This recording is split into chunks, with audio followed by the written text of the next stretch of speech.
Hello guys, सेवा नमस्ते। म आज तपाईहरुलाई एउटा कुरा देखाउन गइरहेको छु। आज चाहिँ केरालाहरुको चाट के अरे कुन चाट केरालाहरुको हैन त? केरला हो न। खै यो के चाड हो? तपाईहरुलाई आज केरालाले हाम्रो कम्पनीले चाहिँ दिएको थियो। केराला भन्छु, हाम्रो कम्पनीले चाहिँ दिएको थियो। कम्ती खर्च हुन्छ यसमा खानेकुराहरु। अनि 1 2 3 4 5 केराको पातमा खाने रहेछ। 8 9 10 11 12 फुल्ली 13 यस्तो दिएको छ 16 17 कार्टुनमा। 20 अनि कार्टुन चाहिँ फेरि खाली छ है। यता हामीले निकालिसकेका छौं। ल यो आइटमहरु छ। फेरि यो चाहिँ आइटम सबै भेजिटेबल हैन, भेजिटेबल छ। अनि यता छ दाइले पर्खिराख्नु छ। उता पार्टनरले खाइराखेको छ।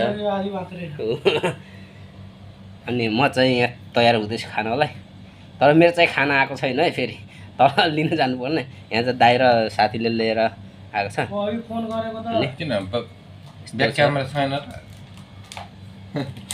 यो चाहिँ अचारै कति खालको अरे दाइ? 15 खालको 14 1 2 3 4 5 6 7 8 9 10 11 12 13 14 15 16 17 18 19 20 21 खालको है। फाइनली यो चाहिँ केराको पात पनि एउटा उनीहरुको चाड हो। यो चाहिँ के भन्छ उनीहरुको कल्चर, केरलाको, इन्डियाको केरला म्याच उनीहरुको कल्चर छ। तर हाम्रोमा चाहिँ एउटा चाहिँ केरा चाहिँ खाइसक्यो है फेरि। राईको उमा कल्चरमा चाहिँ यो चाहिँ हाम्रो माग गर्दाखेरि मात्र हुन्छ। मतलब पित्रा गर्दाखेरि चाहिँ युजिङ गर्छ यो केराको पात। अनि केरलामा चाहिँ यो केराको पातमा खाँदाखेरि चाहिँ राम्रो हुन्छ भन्ने उनीहरुको उ रहेछ। त्यो हो। कुन चाहिँ तिखा छ भने? अनि हाम्रो नेपालमा पनि कति चलाउँछन् होला थाहा छैन मलाई। तर हाम्रो राईहरुको चाहिँ यो केराको पातमा चाहिँ यो त कस्तो नुनचर्को हुन्छ यो? हाम्रो यो माग गर्दाखेरि चाहिँ चलाउँछ यो केराको पात। अनि केराको पातमा यसमा कसरी नुन भर्छ?